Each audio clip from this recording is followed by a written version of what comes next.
tenemos que hablar, Beto, de aquellos uniformes. Esos uniformes que formaban parte de nuestro día a día. ¿Cómo eran esos uniformes, señoras y señores, en aquellos tiempos pasados? Y estamos aprovechando para hablar con Mariana Ladaga. ¿Qué tal, para Mariana? ¿Cómo estás? Enfocarnos en este tema de los uniformes, aprovechando que es jueves de TVT. Hola, Mariana, ¿cómo estás? ¿Cómo les va? Súper bien. Los Super Coronel Bros. Ahí Exacto. está. Bueno, Mariana, no solamente estás metida en la polémica de ponerle un poco histérico al ministro de Educación, al Por tu viceministro. culpa.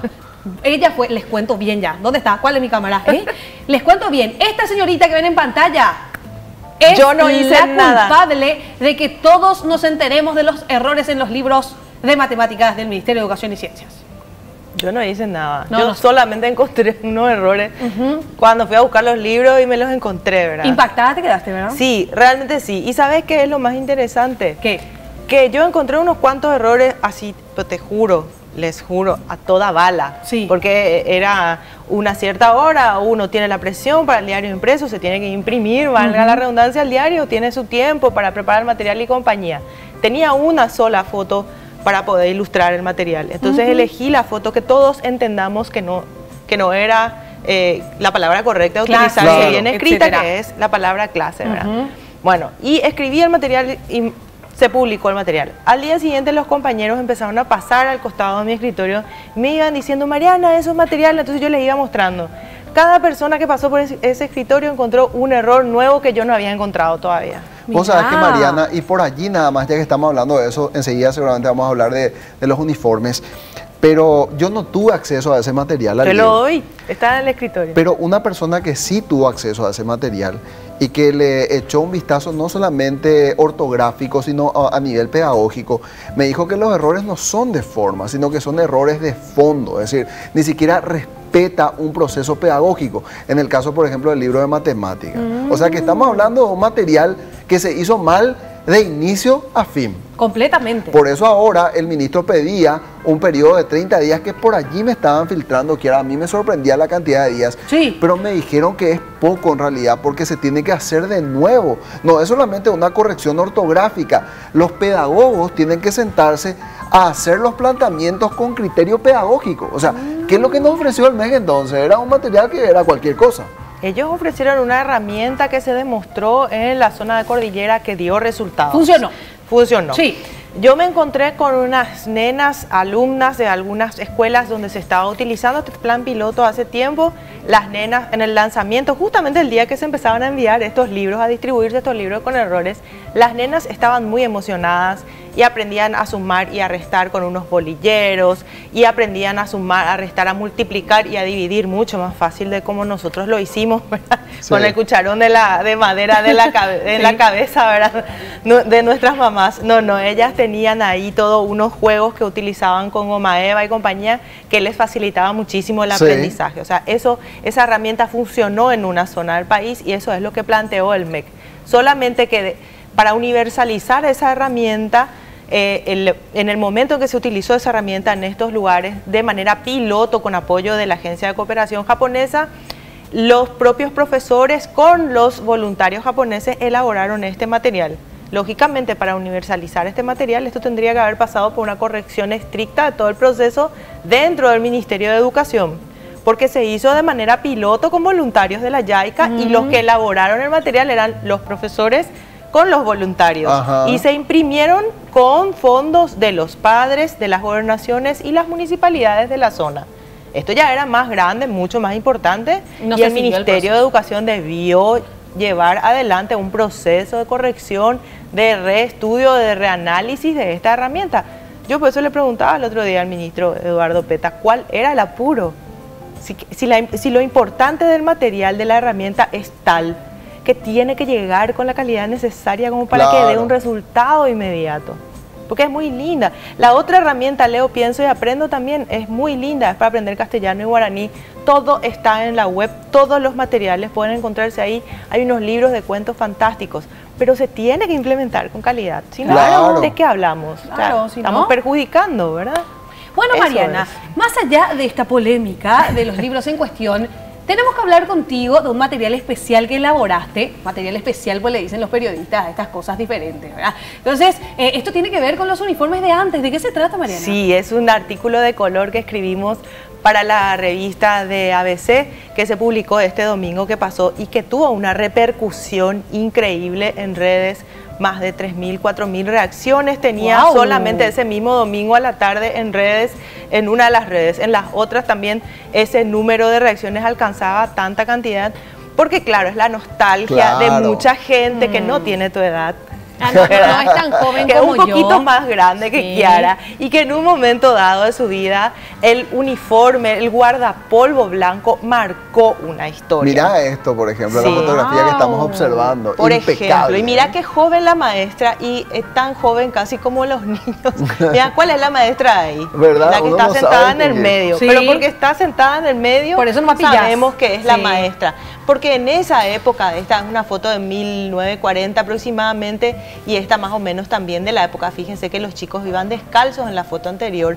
En esta época las maestras podían, o sea que a partir de los 15 años las adolescentes podían recibirse de maestras en la escuela normal, que vos desarrollabas las clases como alumna y a la vez aprendías para enseñar para docencia. Entonces vos a los 15 años ya eras maestra, por eso no se nota mucho la diferencia. Ahí, por ejemplo, ¿cuál es la maestra? ¿Verdad? ¿Dónde está la maestra? Lo descubrís.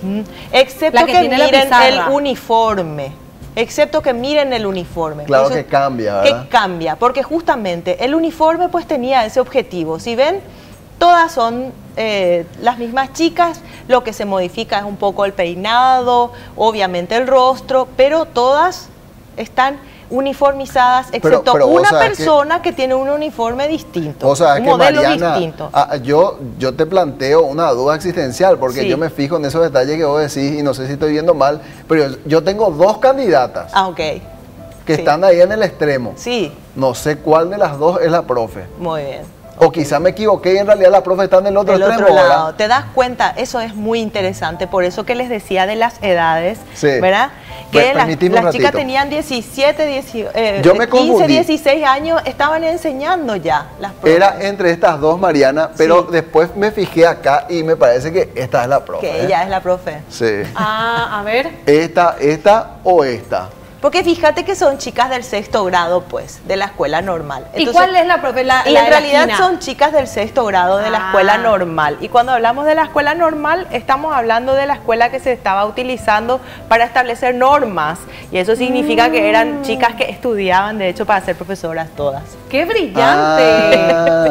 Me encanta. Es complicado, pero qué lindo el tenían prácticamente toda la misma edad, ¿verdad? Mira, este uniforme, el shortcito. Ahí ya se utilizaban más los short, las polleras. Las nenas ya las utilizaban por arriba de la rodilla. Es un niño él. No, una nena. Una nena o un niño será. Bueno, pero mira, me encanta el uniforme. Esta ya de es los una nenes. foto de 1970 por ahí. Y ya ven que las polleras, cortitas. Todas estas fotos nos fueron cedidas muy gentilmente por David Velázquez Seifergel, de su colección de fotos. Él es un gran historiador en el área de educación y él nos cedió estas fotografías que estamos mostrando. Y ven que ya las polleras son cortitas y ya no se utiliza 100% el guardapolvo blanco para la primaria, digamos para el jardín en realidad. Aunque si ven a la izquierda van a encontrar uno de los niños que tiene el guardapolvo encima todavía. Sí. Y también acá a la derecha tenemos al fondo una niña que tiene también el guardapolvo arriba de su ropita. En esa época para el jardín no se exigía, pero para los años siguientes sí era obligación llevar el guardapolvo. Ese guardapolvo tenía el objetivo en ese momento de marcar una equidad, que digamos, tenía la intención de que se sepa que todos los niños son iguales en el derecho a acceder a una educación y que el niño también sale de su casa, pasa a formar parte de una colectividad social, de una sociedad, y allí es igual ante todos los demás. Claro, tenía un símbolo, tiene un significado. Símbolo, claro. Por un lado el símbolo es el de la equidad, por el otro lado también va demostrando jerarquías, ¿verdad? O sea, las niñas se diferencian de los hombres porque las niñas tienen el guardapolvo, pero tienen pollera larga abajo. Los niños llevan el short cortito, significa que tienen menos de 15 años. Si tienen pantalón, quiere decir que ya son adolescentes, más grandes. Mira. Las niñas llevan vinchas, como ven, o moños blancos. La profesora lleva un guardapolvo diferente al guardapolvo de las niñas. Y el zapato blanco también ahí. Claro, chiquito. zapatito blanco. En la época, el zapatito era todo un tema. En 1930, 1940 nos explicaba Seifergel, Velázquez Seifergel, las calles de Asunción eran de tierra. Claro. Y había toda una situación con eso y los profesores querían intentar que los niños vayan con zapato a la institución. Entonces era así una cuestión de que una vez en 1930 aproximadamente el gobierno decidió obligarle a los niños que para matricularse a la escuela tenían que ir con zapatos. Se armó una revolución, la gente no tenía plata para comprar zapatos. Claro. Entonces tuvieron que levantar de nuevo la medida y se permitía que los chicos vayan descalzos, pero en algunas instituciones hay registros históricos de que, por ejemplo, el objetivo del año de la profesora era que las niñas vayan con calzados por lo menos en días de fiesta, días de gala. Impresionante. Así, Mira, ¿no? Una situación con los calzados y eso se representa, por ejemplo, en esta fotografía, ¿vieron? Sí. Los chicos van en caballo descalzos. Sandalias también usaban. Sandalias, sí. Bueno, eso es más o menos en esa época. Después, un poquito antes de esto, cuando se implementa el uniforme a principios del siglo XX, el uniforme era azul. Después cambió al blanco para que también se haya esa exigencia de la pulcritud, claro, de que hay que cuidarlo. Era más notorio si no estaba limpio. Claro. Pero ¿cuántas madres te van a decir que tuvieron que pasar cuánto para poder lavar ese uniforme? Imagínense lo que es el guardapolvo blanco. Claro. En un jardín. Imagínense. Impresionante, porque los niños en el primer día de clase nomás ya arruinan los uniformes. Y hay un montón de anécdotas que yo estuve escuchando. Este era de mi colegio. En serio, por ejemplo. Parece, la insignia. Puede ser. Comercio Esto ya es 1. más adelante, sí. Si ven, entonces, las cintas blancas, que sí o sí tenían que ser los moños, las chicas tenían que llevar obligatoriamente el moño, se tomaban los helados al salir de las escuelas. Sí.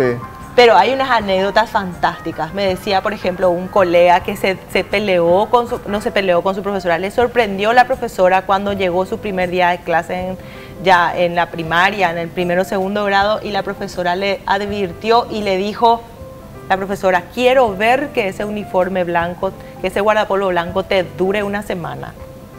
Y el chico esa tarde se tropezó y se cayó en el recreo y se manchó el uniforme. Y dijo, ¡no! Y odió a la profesora el resto de sus días porque le advertía muy bien de eso. Entonces sí o sí había que tener cuidado con el tema, pero a las mamás les costaba muchísimo lavar. Usaban el azul para mantener el uniforme bien blanco y después había que almidonar encima y planchar cada una de las tablas. Porque si ustedes ven, el uniforme tiene las tablas adelante, el moño detrás, cuando es para niñas. Las profesoras usan también un guardapolvo que tiene botones adelante, tiene pinzas, tiene plinzados, o sea, no es tan sencillo. Ahí Mariana, estaban en una clase de matemáticas, fíjate la caligrafía de la profe. Preciosa. El tipo de letra. En algún momento parece que le enseñaban a las profes a utilizar cierta forma de escribir las palabras, ¿verdad? Del estilo. ¿Vos no tenías en tu clase, cuando ibas al colegio, a la escuela en realidad, no tenías el cuaderno de para practicar caligrafía? Claro que sí. ¿Vos no practicaste caligrafía? No, eso no es de mi época más. Sí. Ustedes ya no tenías que caligrafía. practicar. No. Que la A te salga redondita. Perfecta, ya no. Hay gente de mi edad, Mariana, te cuento, para que sepas nomás el tema de cómo no nos enseñaron lo mismo. Es que hay gente de mi edad que confunde lo de la letra, ¿cómo se llama? Junta y separada. Ajá. ¿Cómo se dice esto? La cursiva. Ahí está, la cursiva y la otra, ¿cómo es? Imprenta. No sé, bueno, lo que sí es que usas una A divina de la escritura así, no sé ni cómo se dice, chicos, porque no di, ¿verdad? Juntita.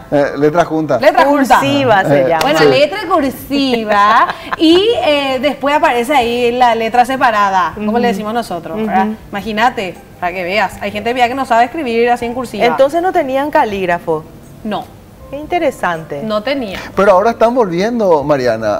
O sea, uno los puede comprar. Si es que le quiere hacer practicar a los chicos, compra el libro de caligrafía y le hace practicar al niño. Pero ya no hacen, yo digo que. Y cada vez menos, cada vez menos. Y es para tener la letra más linda y entendible. Sí. Claro. De todos modos, hay que decir que yo no sé hasta qué punto, porque si ustedes, a ver, voy a hacer una confesión, pero Sí. fíjate un poco esto y decime si es de alguien que pasó por un calígrafo. No, no, no. 12 Ay, porque años de uno va perdiendo calígrafo. el- A ver. 12 años de calígrafo hay acá. Sí. Entonces, Ah, no, y- a ver, digamos, ¿para qué servía el calígrafo? Sí. Para aprender tipo perito. Imagínate los Era- médicos. Pero hay que- imagínate los médicos. Pero están las cartas de antes. Vamos a ver si Claro, logramos era muy sacarle. importante saber escribir a mano, bien escrito, Claro. porque todo era a mano. Lo que pasa, Mariana, que hoy ya no es un método de comunicación esto. Todo vos escribiste para vos. Para mí, claro. Pero sí. si vos le querés escribir a alguien, Tecnología. probablemente reaparezca tu habilidad del calígrafo, pues va a querer que te entienda. Vos sabés que me cuesta Ah, muchísimo. Vos decís Sí. cartas y eso. Por ejemplo, la carta del abuelo, que en algún momento vamos a traer del Sí. abuelo que le escribió a la abuela cuando él tenía 17 y ella tenía 14. Su letra es impecable. Ah, sí, Sí. eso sí, la letra de las cartas de antes y las cartas de De antes otra no. categoría. Sí. Bueno, mira de qué habla. Esas Y de todo cartas, un poco. pero esas cartas tienen un valor. De otra, no, Sí. pero encima la Totalmente. forma de expresarse Sí, se perdió, parece. totalmente. un poco. Sí, totalmente. Y sí. Se perdió mucho la riqueza del vocabulario. Y ahora las cosas pues se dicen más de frente. Sí. Sí. Entonces para O por decir, WhatsApp. Con hoy te- emoticón nomás. ¿sabes qué? TQM. TQM. Claro. Te quiero mucho. Y un Pero para emoticón. decir te quiero mucho en cierta época de nuestra No, no, historia no. era Sí. todo un tema, ¿verdad? Hoy Para en empezar, día luego no WhatsApp. se decía así nomás. Ah. Entonces buscaba toda una vuelta y un entorno, entonces sería más o menos el cielo amaneció Sí. Claro. soleado, los rayos bajaron Sí, hasta la tierra. aquella frase ¿Verdad? poética Claro, para sí. decirle Otra cosa. te quiero mucho. Sí, ¿Ah? y ahora un TQM le manda un TQM corazón. a mí, ¿verdad? Un emoji y ya Sí. está. Emoji nomás luego, así un Sí. corazón ya es te quiero mucho. Y encima está permitido expresarse, así que te quiero mucho a tu amiga, a tu amigo. Claro. No hace falta que sea pareja, etcétera, ¿verdad? Totalmente. Son códigos distintos que van variando con el tiempo. Bueno, fantástico, Gracias, Mariana. Mariana. Muchísimas Espectacular. gracias. Me encanta. Igual podemos tener versión digital, por lo menos los que no vieron. Sí, está en la versión ¿Sí? digital del diario, Muy está bien. el artículo completo, se los recomiendo y uno debe rememorar, por un lado, los que pasaron por el uso del guardapolvo, rememorar aquello que tienen adentro, desempolvar el guardapolvo y quienes no conocen la historia de cómo estudiaron sus padres, Sus abuelos. sus bisabuelos, es muy interesante conocer también y aprender que podemos debatir sobre, en este momento, si queremos que se siga utilizando este símbolo de equidad o si tendemos más a analizar ese derecho que tienen los estudiantes a expresar libremente su individualidad. ¿Qué queremos? Porque este año es de transformación educativa, tenemos que analizar qué queremos. Muy bien, Mariana, muchísimas gracias. Tenemos que ir a la pausa, Yara. Bueno, Mariana, hacemos una pausa, Beto, y ya volvemos.